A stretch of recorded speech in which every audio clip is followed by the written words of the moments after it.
Welcome, everybody, to the 2024 MGA Championship Preview Show presented by Dewars. I'm Shane Bacon. Chris Gaffney with us, the Director of Championships for the MGA. Exciting lineup this year, but before we get to 24, I wanted to just touch on a couple of the championships from 2023.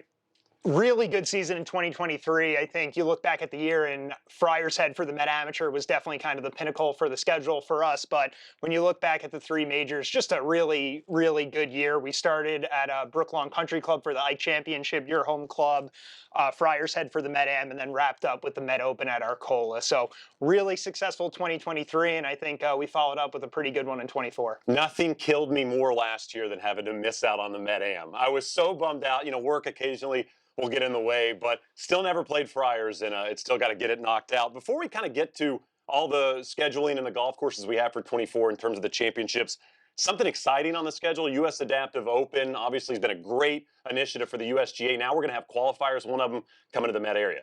2024 is the first time we're going to have qualifying for the Adaptive Open. So 2 successful championships, and the USGA really made it a priority to have their format for all other championships. A few qualifiers lead into the championship proper. So we're one of 6 associations hosting a qualifier this year. So really excited to be a part. And I mean, it's going to be, like you said, it's going to mimic and mirror what we see with USGA championship qualifying. I mean, there's going to be local qualifying into final qualifying to get into that adaptive championship.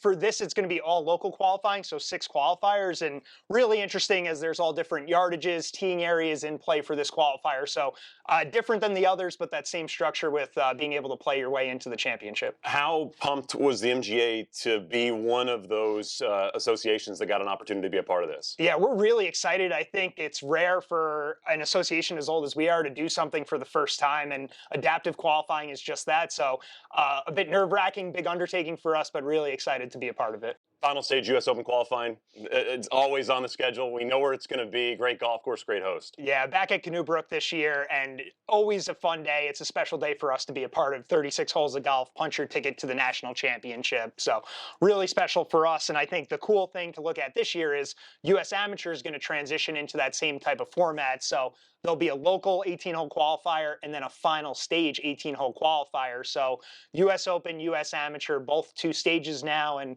for the U.S. Amateur, we'll be at Waikagill Country Club for the final qualifier. Another really great site in Westchester, recently hosted New York State Amateur. So 2 really big ones for us this year on the USGA side. And you mentioned the transition in terms of amateur qualifying. Also, MidAm gets into the U.S. Amateur, right? Gets an exemption straight into the U.S. Amateur this year? It does, and I think really exciting for us having the champion be exempt into the championship this year. So a special new thing for us with the Med Amateur. And then you look at the 2 stages, certain players will be exempt into the final stage. I think nice to see them continue to build out the U.S. Amateur as it gets more and more popular. Chris, I think the year I qualified for the U.S. Amateur, they went, okay, we obviously got to change this for next year. We can't just let this guy get into another one. But I'll be battling again. We'll see what 24 looks like in terms of the qualifying. For sure. So let's dive into the senior events for 2024. I know you're kind of getting the season going on the championship schedule with the seniors. Senior Amateur Championship typically kicks off our season, so we'll be at Glen Arbor this year, a Gary Player design for the championship, 2-day event, 36 holes. That'll kick off the year. So you kick it off with the AM. How about the Senior Open? Senior Open comes later in the year, right after the Med Open, so really 2 big weeks of Open Championship golf, and we'll be at the Seawain Club, who has been a great partner of golf, whether it's our foundation or the championship program.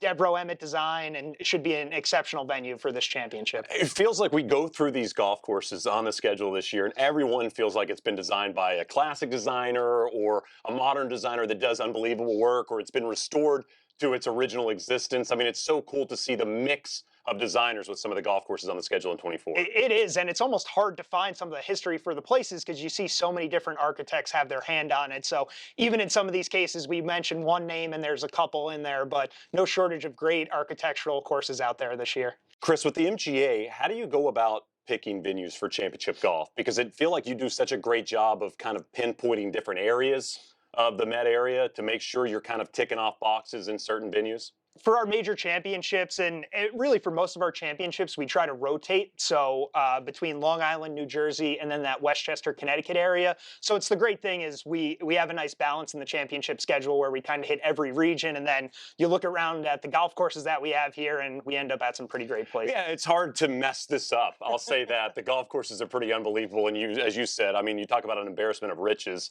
I mean, this is the best golf in the world, in my opinion. I totally agreed, and I think might be a little biased, but when you look at the schedule again this year, I think we prove it in spades year in and year out. You can be biased. That's part of the job. As we transition into the junior events, the Carter Cup, obviously with the work happening at Baltusrol Upper. Very excited, by the way, to see what Gil Hans does there. The lower's been so great in terms of the restoration work there, but a bit of a transition for the Carter Cup this year. It is, and I think you look at great venues, the Carter Cup, nothing matches the Carter Cup. I mean, we're at Baltusrol each year playing the upper and lower course, and then we have these off years with construction going on at Baltusrol, and we head over to Westchester to Wingfoot, another Tillinghast. By the way, I love that you go, we're not going to work Baltusrol this year. We'll go to Wingfoot instead. Exactly. So another Tillinghast, 2 golf courses.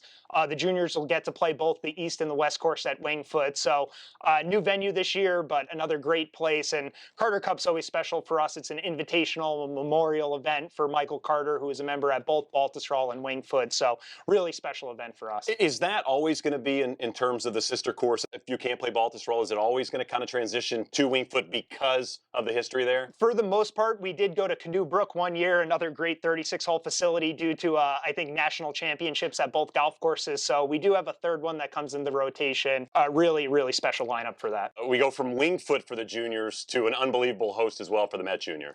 Sunningdale Country Club is one that's on the schedule year in and year out. Really special from an architect perspective. You see the work of Seth Rayner, C.B. McDonald, Walter Travis, and Tillinghast. The superintendent, Sean Kane, keeps the place in immaculate condition. Really an enjoyable golf course. A lot of birdie opportunities out there, which bodes well for match play. And you look back at the last major event we had there, was the Westchester Open in 2018.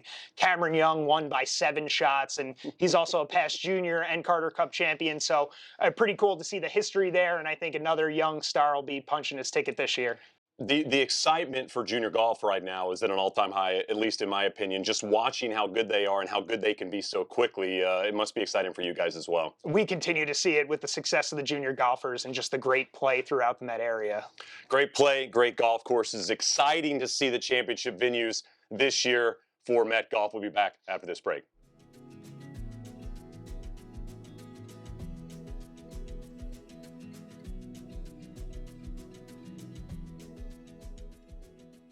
All right, Chris, what I'm excited about, what I look forward to on the schedule is major championship season.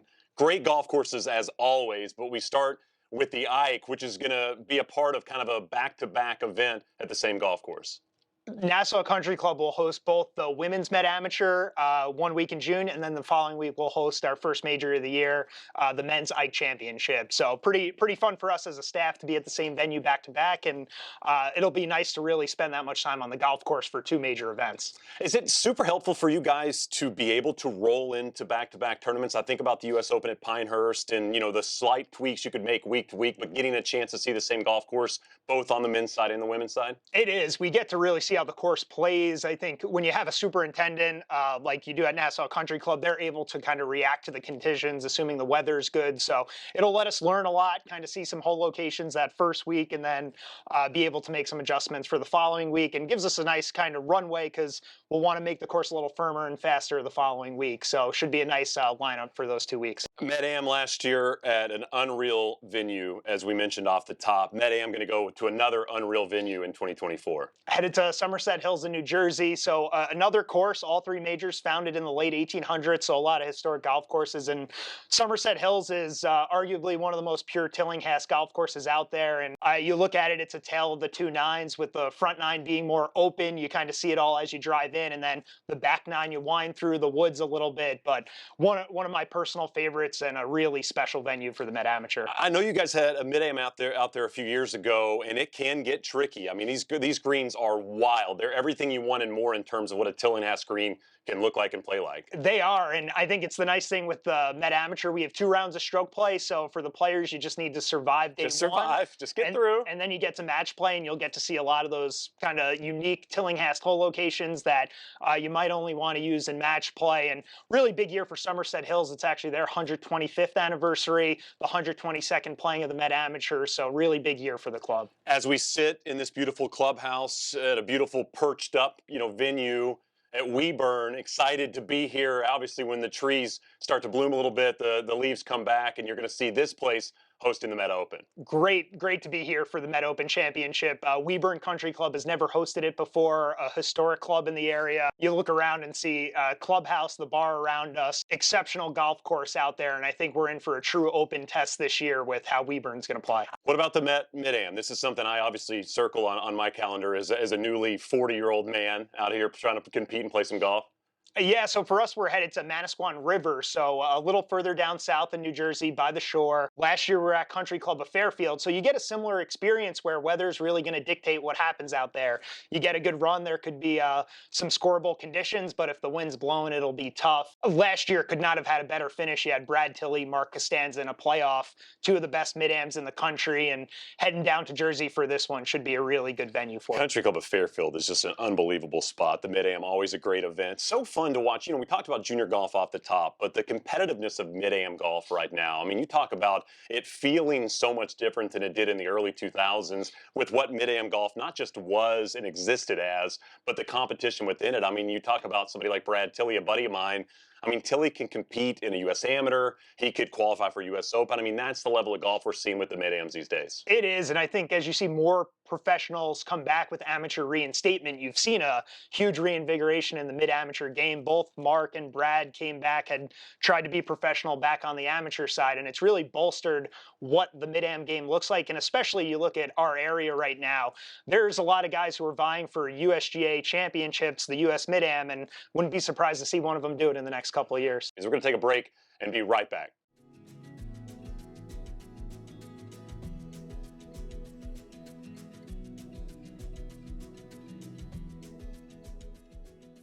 We welcome you back to the MGA Championship Preview Show. Touched on the majors, touched on the seniors, touched on the juniors. So many great events on the schedule in 2024. Let's touch on a couple in the fall. One of those being the Farrell, an event I played in the past at Stanwich, historic golf course with crazy greens, and it'll be a 3rd year there for the Farrell. Stanwich has been a great host. We've had a tough run weather-wise early on, but hoping for a great day this year. And Farrell's a special one. It's an invitational, a national event, something different on the calendar for us. And you have the women's mid-am, men's mid-am, and men's senior divisions in there as well. So really a fun event for us at the end of the year. It feels like an enormous golf event, and it's so cool that it's international, along with being obviously an invitational. The club has done an unbelievable job really getting this event off the ground, and it's great for us to partner with them to run it. And their hospitality is really unmatched, and the golf course is as good as it gets. Another course with bent grass greens that can get really speedy in October. And you look at 2 years so far, we've had some great champions. And last year we had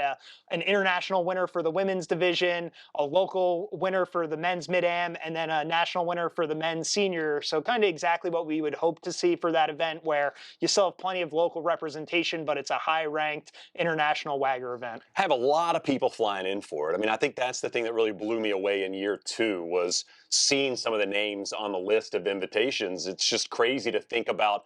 It's later in the season, you've had a long year, you've played all over the country, and then you come here for this event. I mean, it's really grown in prestige quickly in its existence. It has, and it's nice for us to interact with a whole different group of players and really to see a club in our area, member club, be able to show off that kind of Met area hospitality for an event like this is always special. And seeing the reaction of the players coming from outside of the area to see what this place is like and what the hospitality is like is something else. I wear my vest a lot, by the way. My Farrell vest gets a lot of play. I'm a logo guy. Great logo at Stanwich.